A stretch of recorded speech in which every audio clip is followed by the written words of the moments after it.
Hello students, welcome to मिसल classes solution. मैं आज आप लोगों के सामने लेकर आया हूं जो आप लोगों का ब्लूप्रिंट का एग्जाम होने वाले हैं ज्योग्राफी सेक्शन से। मैं आज आप लोगों के लिए लेकर आया हूं सेट 4। इससे पहले हम लोगों ने सेट 1, सेट 2, सेट 3 को बहुत ही अच्छी तरह से देख चुके हैं। अगर आप में से कोई ऐसे स्टूडेंट है जो अभी तक सेट 1, सेट 2, सेट 3 को नहीं देखे तो सबसे पहले हमारे चैनल को सब्सक्राइब करके एडिशन सेट 1 से लेकर सेट 3 तक मैंने बहुत बेहतरीन तरीके से आप लोगों को बता के रखे।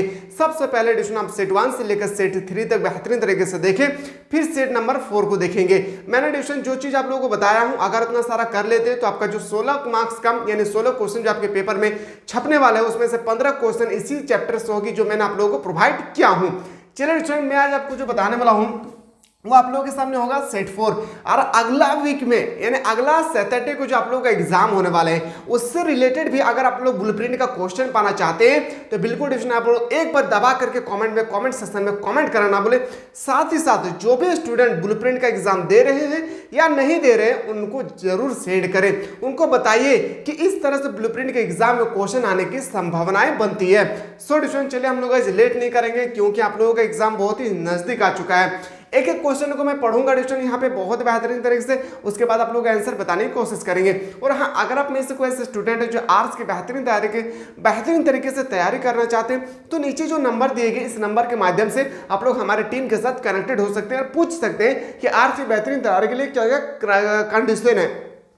आर्ट्स की बेहतरीन तैयारी के लिए एडिशन सिर्फ और सिर्फ आपको 399 रुपए में आर्ट्स की ऑल सब्जेक्ट का बेहतरीन तरीके से हमारे एप्लीकेशन पे तैयारी करवा जा रहे हैं। प्ले स्टोर में जाना है और मिसाइल क्लासेस के ऐप को प्ले स्टोर से आप लोगों को डाउनलोड करना है। चलिए पहला क्वेश्चन आते हैं, जल अभाव वाले क्षेत्र में किस प्रकार की बस्तियां पाई जाती है। जल अभाव वाले क्षेत्र में याद रखिएगा, मैंने आप लोगों को बताया था ना, बस्तियां 4 प्रकार के होते हैं। ठीक है, जो भी स्टूडेंट हमारे ऐप के माध्यम से पढ़े हैं उनको पता है कि बस्तियां 4 प्रकार की होती है। कितने प्रकार के?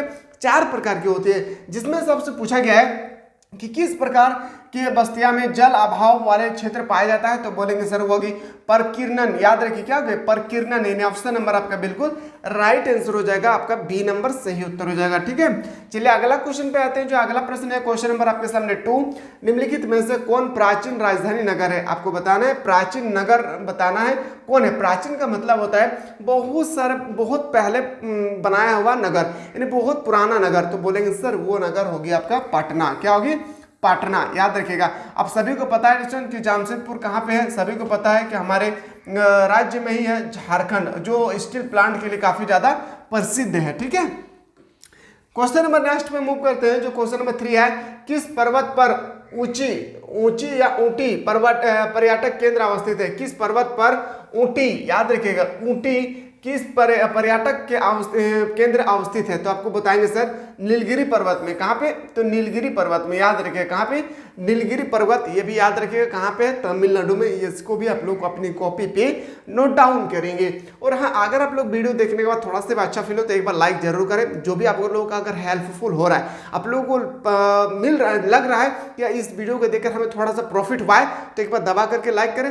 मन करे तो लाइक करें, ना मन करे तो छोड़ दे, कोई बात नहीं, लेकिन शेयर करें जरूर, क्योंकि हमारा एक ही मकसद है कि झारखंड के गरीब से गरीब बच्चा जैसे स्टडी करे। ठीक है, चलिए अगला क्वेश्चन पे आते हैं। निम्नलिखित में से कौन राजधानी नगर है? आपको बताना है इसमें से कौन राजधानी नगर है। तो देखिए, कानपुर तो यूपी में है लेकिन ये तो राजधानी नहीं है। दुर्ग भी राजधानी नहीं है। बोध गया भी जो है राजधानी नहीं है। लेकिन चंडीगढ़ क्या है? एक राजधानी है। तो बोलेंगे किसका? तो पंजाब। याद रखिएगा, पंजाब का राजधानी है। याद रखिए, या तो हरियाणा, दोनों हरियाणा। याद रखिएगा, दोनों क्या है? एक इन दोनों का राजधानी को ही हम लोग बोलते हैं क्या? चंडीगढ़। याद रखिएगा। ठीक है, चलिए अगला क्वेश्चन पे आते हैं। क्वेश्चन नंबर नेक्स्ट में मूव करते हैं। जो क्वेश्चन नंबर 5 है, निम्नलिखित में से कौन सा नगर नदी तट पर अवस्थित नहीं है? नदी तट पे आपको बताना है अवस्थित नहीं है। देखिए, पटना भी अवस्थित है गंगा नदी के किनारे। कौन सा नदी के किनारे? तो बोलेंगे सर गंगा नदी के किनारे स्थित है। लेकिन आपसे अगर पूछा जाए आगरा, तो आगरा भी एक नदी के किनारे स्थित है। कोलकाता भी नदी के किनारे स्थित है ना। तो भोपाल जो है ना वह किसी भी नदी के किनारे स्थित नहीं है। यानी ऑप्शन नंबर क्या हो जाएगा आपका? बिल्कुल सही उत्तर हो जाएगा, सी इसका राइट आंसर हो जाएगा। और आप लोग कमेंट सेक्शन में बताएंगे जो आप लोगों का गंगा आपका आगरा जो है वो किस नदी के किनारे स्थित है, या तो कोलकाता किस नदी के किनारे स्थित है। इन दोनों का आंसर आप लोग को कमेंट सेक्शन में बताना है। मैं तो आप लोगों को बता दूंगा, लेकिन आप लोग थोड़ा सा जागरूकता तो रहिए कि किस तरह से यहाँ पे क्वेश्चन रोटेट करके पूछा जा सकता है फाइनल एग्जाम में। चलिए अगला क्वेश्चन पे आते हैं।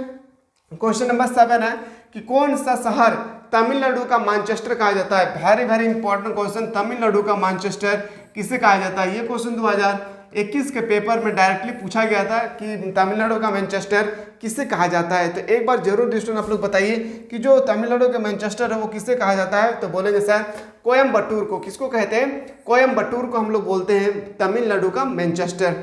ठीक है, तमिलनाडु के मैनचेस्टर को हम लोग बोलते हैं, क्या याद रखिएगा, कोयम्बटूर को। ठीक है, चलिए अगला क्वेश्चन पे आते हैं।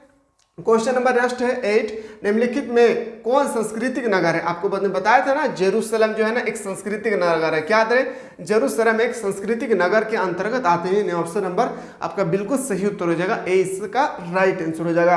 मूव करते हैं जो अगला प्रश्न के आपके सामने आती है। सॉल्यूशन मैंने आप लोगों को सेट 1 से लेकर सेट 3 को ऑलरेडी मैंने प्रोवाइड कर चुका हूँ। कोई भी ऐसा स्टूडेंट है जो अभी तक नहीं देखे तो सबसे पहले सेट 1 से लेकर सेट 2 सेट 3 तक देखे, फिर सेट 4 के लिए एडिशन आप लोग देखेंगे तो बेटर होगी। निम्नलिखित में से कौन एक उत्तरी पूर्व भारत के दक्षिणतम राज्य है। उत्तरी पूर्व दक्षिणतम मतलब समझिए ये आपका हो गया उत्तर, याद रखिए, सॉरी ये हो गया पूरब, ये पश्चिम हो गया। ठीक है, ये उत्तर हो गया है और ये दक्षिण हो गया। आपसे पूछा है कि उत्तर और पूरब, याद रखिए उत्तर पूरब मतलब इस यहाँ पे राज्य जो है वो कौन सा राज्य यहाँ पे अवस्थित है, वो आपको यहाँ पे बेहतरीन तरीके से पूछेंगे। तो बोलेंगे सर वो हो गया असम। क्या होगा? असम इसका सही उत्तर हो जाएगा। ठीक है, चलिए अगला क्वेश्चन पे आते हैं। क्वेश्चन नंबर नेक्स्ट पे आते हैं। क्वेश्चन नंबर जो नेक्स्ट है 10, भारत में केंद्र शासित प्रदेशों की संख्या कितनी है। तो याद रखिएगा एडिशन जो भारत में अभी प्रेजेंट टाइम में राज्यों की संख्या कितनी है, 28। अगर आपसे पूछा जाए कि केंद्र शासित प्रदेशों की संख्या कितनी है तो बोलेंगे 8। इसको भी आप लोग नोट डाउन करेंगे। ठीक है, 8 या कभी कभी 9 भी होता है, क्योंकि देखिए जम्मू कश्मीर जो है ना उनको राज्य के अंतर्गत अब रखा गया। वो पहले केंद्र शासित प्रदेश के अंतर्गत आते थे, अभी वो राज्य के अंतर्गत आ रहे हैं। तो इसको अभी आप लोग थोड़ा सा नोट डाउन करेंगे। ठीक ना, चलिए अगला क्वेश्चन पे आते हैं। क्वेश्चन में जो आपके सामने नेक्स्ट मूव करते हैं कि पीकीर पहाड़ी अवस्थित, जो पीकीर पहाड़ी है वो मध्य प्रदेश में स्थित है। कहाँ पे? तो मध्य प्रदेश इसका बिल्कुल राइट आंसर हो जाएगा। मध्य प्रदेश की राजधानी पूछा जाए तो भोपाल, याद रखेगा भोपाल इसका राजधानी है। ये भी आप लोगों को नोट डाउन करना है। ठीक है, असम का दिसपुर, याद रखेगा। ठीक है, अरुणाचल प्रदेश का ईटानगर, ये सब आप लोगों को याद रखना है। क्वेश्चन जो है ना एग्जाम में कहीं से भी रोटेट कर सकता है, डरना नहीं है।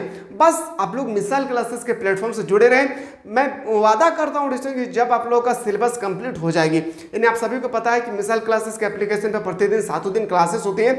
जैसे आप लोगों का सिलेबस कंप्लीट हो जाएगा, सिलेबस जैसे कंप्लीट होगी, मैंने आप लोगों को प्रॉमिस किया था कि एग्जाम से 2 से 3 महीना पहले आप लोगों को सिलेबस को कंप्लीट कराया जाएगा। कंप्लीट कराने के बाद 2024 में जो आप लोगों के एग्जाम होने वाले हैं, कौन से एग्जाम है 2024 में जो आप लोगों को फाइनल एग्जाम होने वाला है, इसमें आप लोगों को जो आप लोगों का फाइनल एग्जाम में जो क्वेश्चन आएगी उसको देखते हुए डिस्कशन अभी हम लोग का जो टेक्निकल टीम है या यूनिवर्सिटी के जो टीचर है वो क्वेश्चन को कलेक्ट कर रहे हैं। जैसे सब क्वेश्चन हम लोग कलेक्ट कर लेंगे आप लोगों को प्रोवाइड कर दिया जाएगा। ठीक है, कहाँ पे? एप्लीकेशन पे। तो इसीलिए मैं डिस्कशन कहना चाहता हूँ आप लोग कि कोई ऐसा स्टूडेंट है जो अभी तक एप्लीकेशन को डाउनलोड नहीं किए तो प्ले स्टोर में जाइए और मिसाइल क्लासेस के ऐप को प्ले स्टोर से डाउनलोड करें। और याद रखिएगा आर्ट्स की बेहतरीन तरीके से तैयारी करना चाहते हैं तो नीचे जो नंबर दिएगी इस नंबर के माध्यम से आप लोग हमारे टीम के साथ कनेक्टेड हो सकती है। और आर्ट्स की बेहतरीन तैयारी के लिए सिर्फ और सिर्फ 399 रुपये में ऑल सब्जेक्ट, जितना भी आपका सब्जेक्ट है ऑल सब्जेक्ट पूरे साल भर का फी 399 रुपया में, ताकि ये फी इसलिए कम रखा गया ताकि गरीब से गरीब बच्चा डिस्ट्रिक्ट यहाँ पे पढ़ सके। हम लोग एक ही मकसद है कि झारखंड के कोने कोने तक जैसे एक भी बच्चा डिस्टेंस एजुकेशन से परे ना रहे, हर एक स्टूडेंट जैसे पढ़ा लिखा बने। चलिए अगला क्वेश्चन पे आते हैं। निम्नलिखित में से कौन सा सागर तट पर अवस्थित है। आपको बताएं सागर तट पर अवस्थित है तो बोलेंगे सर यहाँ पे होगा मुंबई, याद रखिएगा मुंबई इसका राइट आंसर हो जाएगा। ठीक है, चलिए अगला क्वेश्चन पे आते हैं जो क्वेश्चन नंबर आपके सामने 14 है।